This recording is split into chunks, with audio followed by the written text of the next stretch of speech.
सुप्रभात, नमस्कार। स्वागत है आप सभी का। मैं हूं प्रीति सिंह। सुबह 9 बजे की खबरों में जानेंगे कोरोना संक्रमण रोकने की प्रभावी कार्यनीति के बारे में। बड़े स्तर पर परीक्षण और बेहतर चिकित्सा प्रबंधन से देश में मृत्यु दर में काफी गिरावट आई है। राज्यों और दुनिया में कोरोना को लेकर ताजा हालात की बात होगी। साथ ही प्रधानमंत्री नरेंद्र मोदी ने 7 राज्यों के मुख्यमंत्रियों से फोन पर कोविड महामारी की ताजा स्थिति को लेकर चर्चा की है। दिखाएंगे ये भी खबर।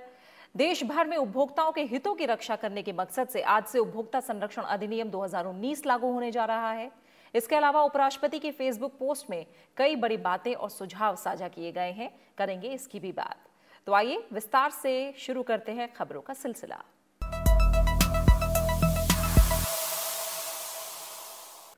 देश में कोरोना संक्रमितों की कुल संख्या 11 लाख के पार पहुंच गई है। हालांकि भारत में बड़ी संख्या में परीक्षण, समयबद्ध जांच और अस्पतालों में सक्रिय चिकित्सा निगरानी में मरीजों के प्रभावी प्रबंधन से स्वस्थ होने वाले मरीजों की तादाद में भी लगातार बढ़ोतरी हो रही है। देश भर में कोविड-19 के ठीक होने वाले मरीजों की संख्या 7 लाख के करीब पहुंच गई है। रविवार को जारी आंकड़ों के मुताबिक रिकवरी रेट 62.86% हो गया है। साथ ही स्वस्थ होने वाले मरीजों और कोविड-19 के सक्रिय मामलों के बीच अंतर बढ़कर 3 लाख से भी ज्यादा हो चुका है। कोरोना संक्रमण रोकने की प्रभावी कार्यनीति, बड़े स्तर पर परीक्षण और बेहतर चिकित्सा प्रबंधन से देश में मृत्यु दर में काफी गिरावट आई है।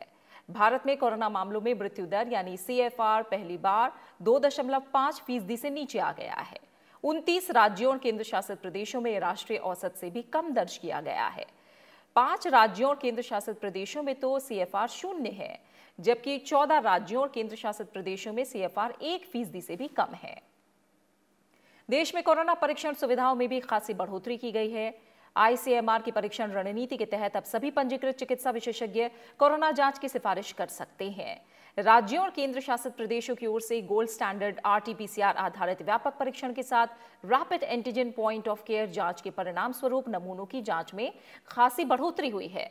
देश भर में 1262 प्रयोगशालाएं कोरोना नमूनों की जांच कर रही हैं, जिनमें 889 सरकारी और 373 निजी क्षेत्र की हैं।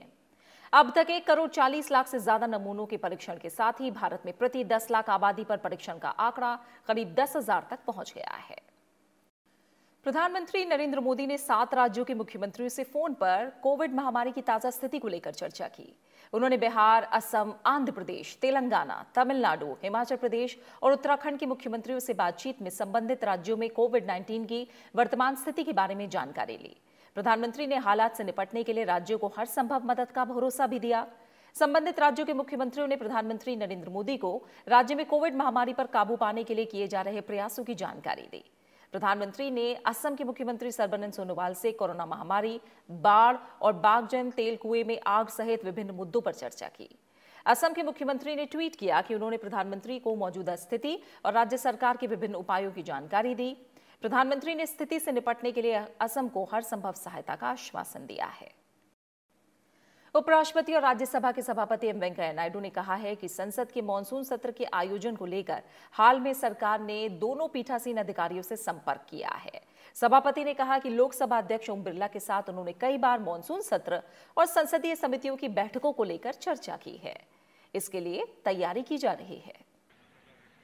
सभापति एम वेंकैया नायडू ने कहा है कि संसद के पिछले बजट सत्र को तय समय से कुछ दिन पहले ही रोकना पड़ा, क्योंकि सांसद संकट की घड़ी में लोगों के साथ रहना चाहते थे, जिसके कारण 23 मार्च 2020 को दोनों सदनों को अनिश्चितकाल के लिए स्थगित कर दिया गया।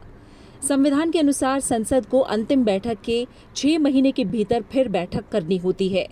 अतीत में कुछ अपवादों के साथ आमतौर पर मॉनसून सत्र हर साल जुलाई में शुरू होता है।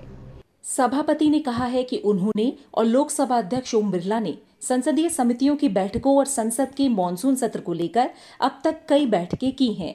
संक्रमण से बचने के लिए जरूरी सामाजिक दूरी के मानदंड को देखते हुए सांसदों के बैठने की व्यवस्था के लिए विस्तृत विचार विमर्श और योजना की आवश्यकता है।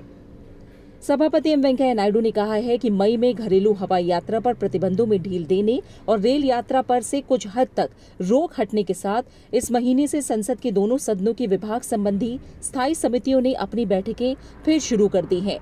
उन्होंने महामारी के प्रबंधन और इसके विभिन्न पहलुओं की समीक्षा की है। इसका मतलब ये है कि देश की शीर्ष विधायिका की आखिरी बैठक के 3.5 महीनों में ही महामारी के प्रबंधन की संसदीय समीक्षा शुरू हो गई है। देश के मौजूदा हालात को देखते हुए इससे कम समय में संसदीय समीक्षा करना संभव भी नहीं था। पिछले कुछ दिनों में कई संसदीय समितियों की बैठक हुई, जिसमें गृह मामलों और विज्ञान और प्रौद्योगिकी मामलों से संबंधित समितियां शामिल हैं। गृह कार्य संबंधी स्थायी समिति ने बीते हफ्ते महामारी के प्रबंधन से जुड़े विभिन्न पहलुओं की समीक्षा की और गृह सचिव से भी विचार किया। उससे पहले विज्ञान और प्रौद्योगिकी संबंधी समिति ने महामारी के परिप्रेक्ष्य में अनुसंधान और वैज्ञानिक तैयारियों की समीक्षा की है। ये दोनों बैठकें 3-3 घंटे से अधिक चली। दोनों समितियां राज्यसभा के तहत आती हैं। सभापति ने कहा कि केंद्र और राज्य सरकारें पिछले 4 महीने से हर रोज महामारी से निपटने में जुटी हैं। जनप्रतिनिधि प्रतिबंधों के अनुशासन में भी अपने लोगों और स्थानीय निकायों के साथ मिलकर काम कर रहे हैं। कृति मिश्रा और अरविंद कुमार सिंह के साथ ब्यूरो रिपोर्ट, राज्यसभा टीवी। उपराष्ट्रपति एम वेंकैया नायडू ने कोविड-19 महामारी के प्रकोप के विभिन्न पहलुओं के बारे में आवश्यक सूचना, विश्लेषण और दृष्टिकोणों के साथ लोगों को सशक्त बनाने के लिए मीडिया की सराहना भी की है। उन्होंने व्यापक जागरूकता के लिए महामारी के बारे में जानकारी देने में जमीनी स्तर पर काम कर रहे मीडिया के लोगों के समर्पित प्रयासों के लिए उन्हें अग्रिम पंक्ति का योद्धा बताया। उन्होंने मीडिया को सनसनी और अप्रामाणिक खबरों से भी बचने की सलाह दी है। Media, our partner in corona times शीर्षक के फेसबुक पोस्ट में उपराष्ट्रपति ने विस्तार से पिछले कुछ महीनों के दौरान मीडिया और मीडिया से जुड़े व्यक्तियों को प्रभावी तरीके से सूचना देने, शिक्षित करने और महामारी से निपटने में लोगों को सशक्त बनाने के दायित्वों का निर्वहन करने के लिए मीडिया की भूमिका की चर्चा की।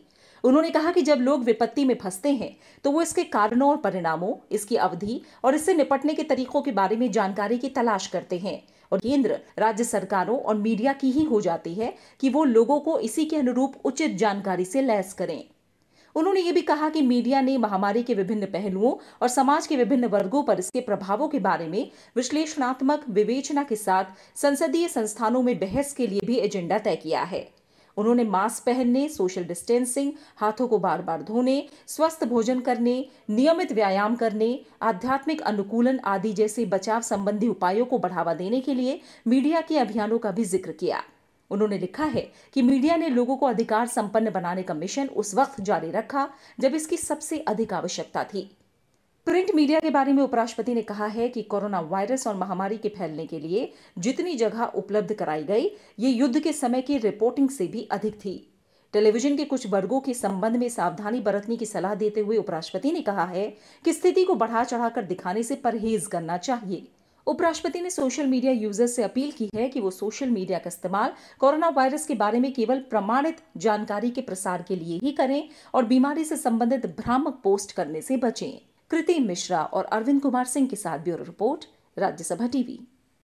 अखिल भारतीय आयुर्विज्ञान संस्थान की नैतिक समिति ने स्वदेश में विकसित कोविड-19 की दवा कोवैक्सीन के मानव क्लिनिकल परीक्षण संचालित करने की अनुमति दे दी है। इसके लिए एम्स आज से स्वस्थ लोगों का पंजीकरण शुरू करेगा। पहले चरण में इस दवा का 375 लोगों पर परीक्षण होगा और इनमें से अधिकतम 100 एम्स से होंगे। एम्स में वैक्सीन पर क्लिनिकल ट्रायल सिर्फ दिल्ली एनसीआर में रहने वाले लोगों पर होगा। दिल्ली एनसीआर के 18 से 55 साल के स्वस्थ व्यक्ति दिए गए नंबर और ईमेल पर मैसेज करके अपना रजिस्ट्रेशन करा सकते हैं। वैक्सीन के 2 डोज दी जाएंगी। पहली डोज और दूसरे डोज के बीच 2 हफ्ते के अंतराल होगा। यह वैक्सीन इंजेक्शन के जरिए दिया जाएगा। भारत के शीर्ष औषधि नियामक आईसीएमआर ने हाल ही में कोविड-19 के मानव परीक्षण के लिए कोवैक्सीन को हरी झंडी दी थी। इस दवा को आईसीएमआर और पुणे स्थित राष्ट्रीय विषाणु संस्थान एनआईवी के सहयोग के तहत हैदराबाद स्थित भारत बायोटेक ने विकसित किया है। वहीं कम से कम 7 भारतीय दवा कंपनियां कोरोना वायरस संक्रमण के खिलाफ टीका तैयार करने में जुटी हैं। वैश्विक स्तर पर इस जानलेवा महामारी के प्रसार को रोकने के लिए टीका बनाने के प्रयास किए जा रहे हैं। घरेलू फार्मा कंपनियों की बात करें तो Bharat Biotech, Serum Institute, Zydus Cadila, Panacea Biotech, Indian immunological, Mynvax और बायोलॉजिकल कोविड का टीका तैयार करने का प्रयास कर रही हैं। इसके अलावा आज ऑक्सफोर्ड विश्वविद्यालय वैक्सीन परीक्षण का डेटा जारी करेगा। कोरोना वैक्सीन के परीक्षण के लिए किया जा रहा ट्रायल तीसरे चरण में है, जो ब्राजील में किए जा रहे हैं। केंद्रीय स्वास्थ्य और परिवार कल्याण मंत्री डॉक्टर हर्षवर्धन ने रविवार को एम्स में दिल्ली पुलिस के सहयोग से प्लाज्मा दान अभियान का शुभारंभ किया। इस मौके पर 26 पुलिसकर्मियों ने प्लाज्मा दान किया। डॉक्टर हर्षवर्धन ने प्लाज्मा दाताओं को प्लाज्मा वॉरियर्स बताते हुए कहा कि प्लाज्मा दान देश में एक आंदोलन का रूप लेगा और इसके दूरगामी प्रभाव होंगे। उन्होंने कहा कि कोरोना संक्रमण से स्वस्थ हो चुका कोई भी व्यक्ति महीने में 2 बार प्लाज्मा दान कर सकता है। साथ ही उन्होंने बताया कि प्लाज्मा देने वाले व्यक्ति में किसी प्रकार की कोई कमी नहीं आती। प्लाज्मा दान करने वाले पुलिसकर्मियों की सराहना करते हुए उन्होंने कहा कि अन्य लोग भी इनसे प्रेरित होंगे। उन्होंने बताया कि 60 केंद्रों में 452 रोगियों पर प्लाज्मा का प्रयोग किया गया है और उनका आकलन किया जा रहा है। रसायन और उर्वरक मंत्रालय के तहत केंद्रीय पेट्रो रसायन इंजीनियरिंग और प्रौद्योगिकी संस्थान सीपेट को national accreditation board for testing and calibration laboratories NABL ने पीपीई किट के परीक्षण और प्रमाणन के लिए अधिकृत किया है। पीपीई किट में अंतर्राष्ट्रीय मानकों के अनुरूप दस्ताने, चिकित्सा ड्रेस, फेस शील्ड, चश्मे और 3 परत वाला मास्क शामिल है। सीपेट के लिए कोविड-19 महामारी के खिलाफ लड़ाई में ये एक महत्वपूर्ण उपलब्धि है। साथ ही आत्मनिर्भर भारत की दिशा में एक कदम भी है। केंद्रीय रसायन और उर्वरक मंत्री DV सदानंद गौड़ा ने सीपेट भुवनेश्वर को इस उपलब्धि के लिए बधाई दी है। कोरोना के बढ़ते मामलों के मद्देनजर बिहार पहुंचे केंद्रीय दल ने राज्य में कोविड-19 से पैदा हालात की समीक्षा की। स्वास्थ्य और परिवार कल्याण मंत्रालय में संयुक्त सचिव लव अग्रवाल के नेतृत्व में 3 सदस्यीय केंद्रीय दल ने राज्य सरकार के मुख्य सचिव और स्वास्थ्य विभाग के शीर्ष अधिकारियों के साथ कोविड की स्थिति से जुड़े विभिन्न पहलुओं पर विचार विमर्श किया और स्वास्थ्य अधिकारियों को जरूरी सुझाव दिए। केंद्रीय दल ने कोविड संक्रमण की रोकथाम का जायजा लेने के लिए पटना के सर्वाधिक संक्रमित क्षेत्रों का दौरा किया और संक्रमण रोकने के लिए राज्य सरकार को नए सिरे से प्रयास करने की सलाह दी। लव अग्रवाल ने कहा कि कंटेनमेंट जोन और बफर जोन में संक्रमण की रोकथाम के साथ ही प्रबंधन की निगरानी और जांच पर ध्यान केंद्रित करने के लिए प्रतिबंधों का इस्तेमाल किया जाना चाहिए ताकि कोरोना मरीजों का जल्द से जल्द पता लगाया जा सके। केंद्रीय दल आज गया में कोरोना महामारी को लेकर समीक्षा बैठक करेगा। दल के सदस्य कोविड अस्पताल भी देखने जाएंगे। इस बीच 1412 नए मामले मिलने के बाद राज्य में कोरोना संक्रमितों की संख्या बढ़कर 26,379 हो गई है। हालांकि इनमें से 16,597 मरीज अब तक स्वस्थ हो चुके हैं। दिल्ली में कल कोरोना वायरस के 1,211 नए मामले सामने आए। इसके साथ ही संक्रमितों की संख्या बढ़कर 1,22,793 हो गई है। रविवार को दिल्ली में 1,860 लोगों को डिस्चार्ज किया गया। राजधानी में अब तक 1,03,134 मरीज स्वस्थ हो चुके हैं। दिल्ली सरकार ने जानकारी दी है कि रविवार को दिल्ली में 5,762 RT-PCR जांच और 14,444 रैपिड एंटीजन जांच की गई। राजधानी में अब तक कोरोना वायरस के कुल 8,18,989 जांच की गई हैं। दिल्ली में अब कुल 685 कंटेनमेंट जोन हैं। रविवार को महाराष्ट्र में कोरोना संक्रमण के 9,518 नए मामले सामने आए। इसके साथ ही कोविड-19 मामलों की संख्या बढ़कर 3,10,455 हो गई है। अब तक कुल 1,69,569 मरीज डिस्चार्ज हो चुके हैं। उधर मुंबई में पिछले 24 घंटों में कोरोना वायरस संक्रमण के 1,046 नए मामले आए हैं। ठाणे में 31 जुलाई तक लॉकडाउन को बढ़ा दिया गया है। दूसरी तरफ छत्तीसगढ़ में कोविड-19 के बढ़ते मामलों के मद्देनजर रायपुर और बेईर गांव में 22 जुलाई से 7 दिनों का लॉकडाउन लागू किया जाएगा।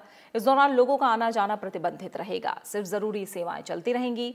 मास्क लगाना और सोशल फिजिकल डिस्टेंसिंग के नियमों का पालन करना बेहद जरूरी होगा। उत्तर प्रदेश के मुख्यमंत्री योगी आदित्यनाथ ने कोविड-19 के संक्रमण पर नियंत्रण के लिए जिलाधिकारियों, जिला पुलिस प्रमुखों, मुख्य चिकित्सा अधिकारियों और नगर निगम अधिकारियों समेत अन्य अधिकारियों की नियमित बैठकें करने का निर्देश दिया है। हर जिले में कोविड-19 के नियंत्रण के लिए एक integrated covid and command centre बनाने का निर्देश दिया गया है। दूसरी तरफ केरल में तिरुवनंतपुरम में 28 जुलाई की मध्यरात्रि तक सख्त लॉकडाउन जारी रहेगा। तिरुवनंतपुरम जिले में सबसे ज्यादा 222 मामले सामने आए हैं, जहां 2 तटीय इलाकों में सामुदायिक प्रसार की खबरें सामने आई हैं। वहीं कर्नाटक के कलबुर्गी में 27 जुलाई तक लॉकडाउन को आगे बढ़ा दिया गया है।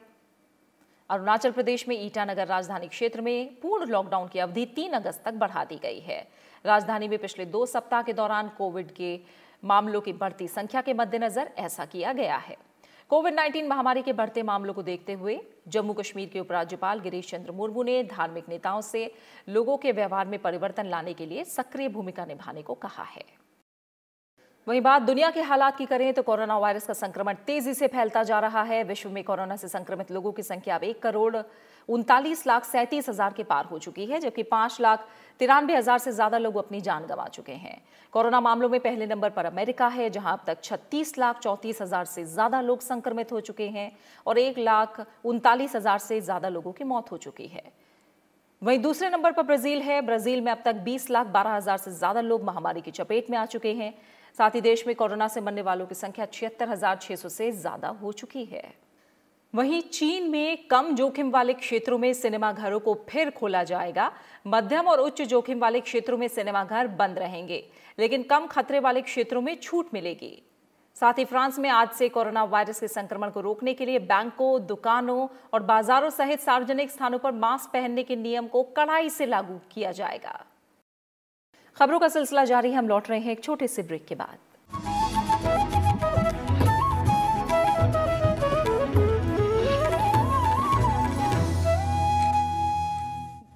हम सभी कोरोना वायरस की वजह से बहुत चिंतित हैं। कोरोना वायरस को फैलने से रोकने के लिए एक छोटी चीज हम कर सकते हैं। हमारे हाथ धोने बहुत जरूरी है। सिर्फ पानी से नहीं हाथ धोने हैं, साबुन जरूर इस्तेमाल करना है। और जब आप हाथ मल रहे हो साबुन से, यह आपकी सुरक्षा के लिए है।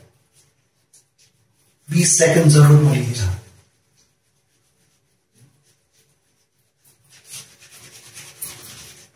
ऊपर से भी ऐसे क्लीन करना जरूरी है और हाथ बदलते रहिए जरूर। मुझे लगता है 20 सेकंड खत्म हुए होंगे। हाथ अच्छी तरह से साफ कीजिए और उससे भी बहुत इंपॉर्टेंट चीज है, उसे सही तरह से सुखाना। भूलिएगा।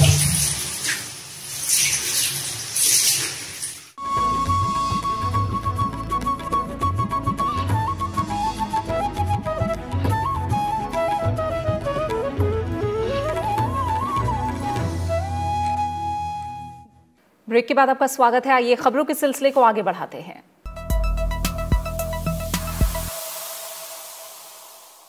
प्रधानमंत्री नरेंद्र मोदी के ट्विटर फॉलोअर्स की संख्या 6 करोड़ का आंकड़ा पार कर गई है। प्रधानमंत्री नरेंद्र मोदी सोशल मीडिया के जरिए जनता से सीधा संपर्क साधने के लिए जाने जाते हैं। लोगों से महत्वपूर्ण जानकारी साझा करने के लिए प्रधानमंत्री ट्विटर का बखूबी इस्तेमाल करते हैं। उनके कई संबोधन उनके व्यक्तिगत ट्विटर खाते पर सीधे प्रसारित किए जाते हैं। 2009 में गुजरात के मुख्यमंत्री के रूप में ट्विटर पर आए नरेंद्र मोदी आज की तारीख में सबसे ज्यादा फॉलोअर्स वाले भारतीय राजनेता हैं। वो ट्विटर पर 2,354 लोगों को फॉलो करते हैं। सितंबर 2019 में प्रधानमंत्री नरेंद्र मोदी के 5 करोड़ फॉलोअर थे। प्रधानमंत्री कार्यालय के ट्विटर खाते को 3.7 करोड़ लोग फॉलो करते हैं। इंस्टाग्राम पर उनके 4.5 करोड़ फॉलोअर हैं। ट्विटर पर दुनिया में सबसे ज्यादा फॉलो किए जाने वाले नेताओं में भी उनका नाम शामिल है। इस मामले में 12 करोड़ फॉलोअर्स के साथ सिर्फ पूर्व अमेरिकी राष्ट्रपति बराक ओबामा और 8.3 करोड़ फॉलोअर्स के साथ वर्तमान राष्ट्रपति डोनाल्ड ट्रंप ही उनसे आगे हैं। कुछ और अहम खबरें। ग्राहकों को पहले से अधिक अधिकार देकर और ताकतवर बनाया जा रहा है। साथ ही अब भ्रामक विज्ञापन दिखाने वालों की खैर नहीं। देश भर में आज से उपभोक्ता संरक्षण अधिनियम 2019 लागू होने जा रहा है। नया कानून उपभोक्ता संरक्षण अधिनियम 1986 की जगह लेगा। केंद्रीय मंत्री रामविलास पासवान ने कहा है कि नया कानून उपभोक्ताओं को उनके अधिकारों के प्रति अधिक सुरक्षा प्रदान करेगा। आए दिन ग्राहकों के साथ नए नए तरीकों से होने वाली धोखाधड़ी के मामलों पर लगाम लगाने के लिए केंद्र सरकार 20 जुलाई से उपभोक्ता संरक्षण अधिनियम 2019 लागू करने जा रही है। इस नए कानून के लागू होने के बाद उपभोक्ता से संबंधित किसी भी शिकायत पर तुरंत कार्रवाई शुरू हो जाएगी। खासकर अब ऑनलाइन कारोबार में उपभोक्ताओं के हितों की अनदेखी कंपनियों पर भारी पड़ सकती है। नए कानून में उपभोक्ताओं के अधिकारों को स्पष्ट रूप से परिभाषित किया गया है। इसके तहत ऐसी वस्तुओं और सेवाओं की मार्केटिंग के खिलाफ सुरक्षा जो जीवन और संपत्ति के लिए जोखिम भरा हो। उपभोक्ताओं को वस्तुओं या सेवाओं की गुणवत्ता, मात्रा, शक्ति, शुद्धता, मानक और मूल्य की जानकारी प्राप्त करने का अधिकार है। इसके साथ ही प्रतिस्पर्धात्मक मूल्यों पर वस्तु और सेवा उपलब्ध होने का आश्वासन प्राप्त होना और अनुचित या प्रतिबंधित व्यापार की स्थिति में उपभोक्ताओं द्वारा मुआवजे की मांग करना शामिल है। नए उपभोक्ता कानून के तहत उपभोक्ताओं को भ्रामक विज्ञापन जारी करने पर भी कार्रवाई की जाएगी। इस कानून के लागू होने के बाद उपभोक्ता किसी भी उपभोक्ता न्यायालय में मामला दर्ज करा सकता है। पहले के कंज्यूमर प्रोटेक्शन एक्ट 1986 में ऐसा कोई प्रावधान नहीं था। इसके साथ ही PIL या जनहित याचिका अब कंज्यूमर फोरम में फाइल की जा सकेगी। पहले ऐसा प्रावधान नहीं था। नए कानून में ऑनलाइन और टेलीशॉपिंग कंपनियों को पहली बार शामिल किया गया है। खाने पीने की चीज़ों में मिलावट पर कंपनियों पर जुर्माना और जेल का प्रावधान है। हालांकि दोनों पक्ष आपसी सहमति से मीडिएशन सेल जा सकेंगे। उपभोक्ताओं के हितों और अधिकारों की रक्षा के लिए नए कानून के तहत केंद्रीय उपभोक्ता संरक्षण प्राधिनियम यानी CCPA बनाया गया है। यह प्राधिकरण उपभोक्ताओं के अधिकारों का उल्लंघन, अनुचित व्यापार और भ्रामक विज्ञापनों से संबंधित मामलों की जांच और निपटारा करेगा। CCPA झूठे या भ्रामक विज्ञापनों के लिए मैन्युफैक्चरर या एंडोसर पर 10 लाख रुपए तक का जुर्माना लगा सकती है। दोबारा अपराध की स्थिति में यह जुर्माना 50 लाख रुपए तक बढ़ सकता है। मैन्युफैक्चरर को 2 वर्ष तक की कैद की सज़ा भी हो सकती है, जो हर बार अपराध करने पर 5 वर्ष तक बढ़ सकती है। इसके साथ ही नए कानून के तहत जिला, राज्य और राष्ट्रीय स्तरों पर उपभोक्ता विवाद निवारण कमीशनों यानी CDRC का गठन किया जाएगा, जहां उपभोक्ता अपनी शिकायत दर्ज करा सकता है। जिला CDRC उन शिकायतों के मामलों पर सुनवाई करेगा जिनमें वस्तुओं और सेवाओं की कीमत 1 करोड़ रुपए से अधिक ना हो। वहीं राज्य CDRC 1 करोड़ से अधिक लेकिन 10 करोड़ रुपए से कम के मामलों की सुनवाई करेगा, जबकि 10 करोड़ रुपए से अधिक की कीमत की वस्तुओं और सेवाओं से संबंधित शिकायतें राष्ट्रीय CDRC द्वारा सुनी जाएंगी। नए कानून के लागू होने से उपभोक्ताओं के हितों के संरक्षण के साथ ही देश भर की उपभोक्ता अदालतों में बड़ी संख्या में लंबित उपभोक्ता शिकायतों को तेजी से हल करने में भी मदद मिलेगी। Bureau report, Rajya Sabha TV.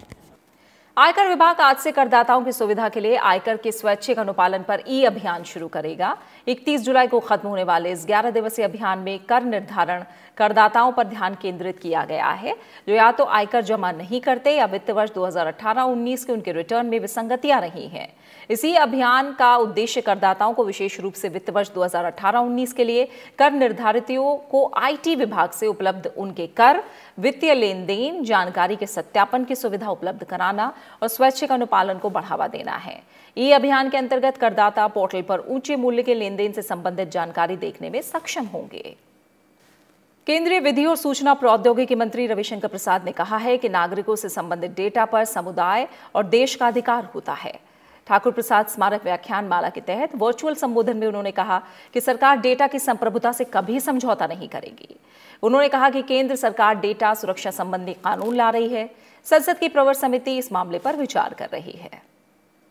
Rail मंत्रालय ने इन अटकलों को निराधार बताया है कि निजी ट्रेनों की परियोजना मार्च 2024 में आरंभ होगी। सरकार ने साफ किया है कि इनको मार्च 2023 से चलाना निर्धारित किया गया है। इसी के तहत काम हो रहा है। इससे संबंधित निविदाओं को मार्च 2021 तक अंतिम रूप दे दिया जाएगा।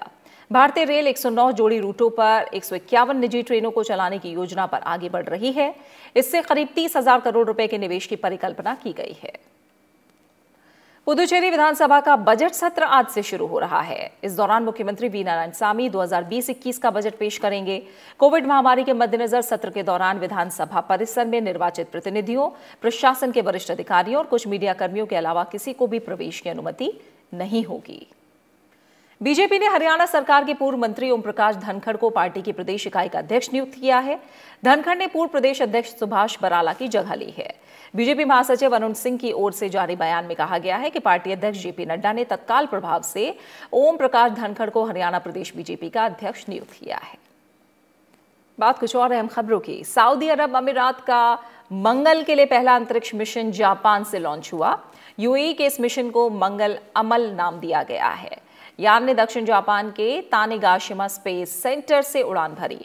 इसके मंगल की कक्षा में फरवरी 2021 में पहुंचने की उम्मीद है। प्रधानमंत्री नरेंद्र मोदी ने अमेरिकी सांसद जॉन लेविस के निधन पर शोक व्यक्त किया है। प्रधानमंत्री ने एक ट्वीट में जॉन लेविस को नागरिक अधिकारों, अहिंसा और गांधीवादी मूल्यों का एक अग्रणी हिमायती बताया। उन्होंने कहा कि नागरिक अधिकारों और मूल्यों के लिए जॉन लेविस के अथक प्रयास हमें सदैव प्रेरित करेंगे। बात खास शख्सियत की। महान क्रांतिकारी बटुकेश्वर दत्त की आज पुण्यतिथि है। देश ने सबसे पहले 8 अप्रैल 1929 को उन्हें उस समय जाना जब वो भगत सिंह के साथ केंद्रीय विधानसभा में बम विस्फोट के बाद गिरफ्तार किए गए। उन्होंने आगरा में स्वतंत्रता आंदोलन को संगठित करने में उल्लेखनीय कार्य किया था। 1924 में कानपुर में बटुकेश्वर दत्त की भगत सिंह से भेंट हुई थी। इसके बाद उन्होंने हिंदुस्तान सोशलिस्ट रिपब्लिकन एसोसिएशन के लिए कानपुर में कार्य करना शुरू कर दिया था। और अब बात मौसम और बाढ़ से जुड़ी खबरों की। देश के कई हिस्सों में मानसून के कारण बारिश हो रही है, तो कई ऐसे भी हिस्से हैं जहां बाढ़ से हालात चिंताजनक बने हुए हैं। बिहार के 7 जिलों में बिजली गिरने से रविवार को 10 लोगों की मौत हो गई। रविवार को दिल्ली में भी बारिश से जुड़ी घटनाओं में 4 लोगों की मौत हुई है।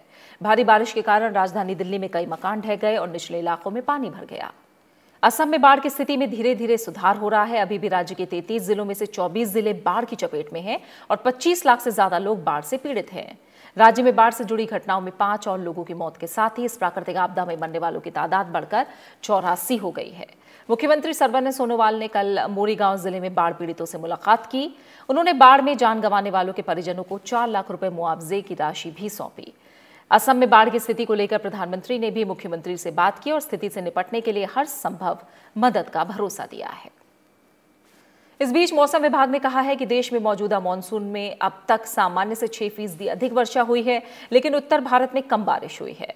दक्षिण प्रायद्वीप, मध्य भारत, पूर्व और पूर्वोत्तर भारत संभागों में सामान्य से अधिक वर्षा हुई है, जबकि उत्तर पश्चिम भारत में अब तक 19% कम वर्षा हुई है। इस संभाग में जम्मू कश्मीर, लद्दाख, उत्तराखंड, हिमाचल प्रदेश, उत्तर प्रदेश, हरियाणा, पंजाब, दिल्ली और राजस्थान आते हैं।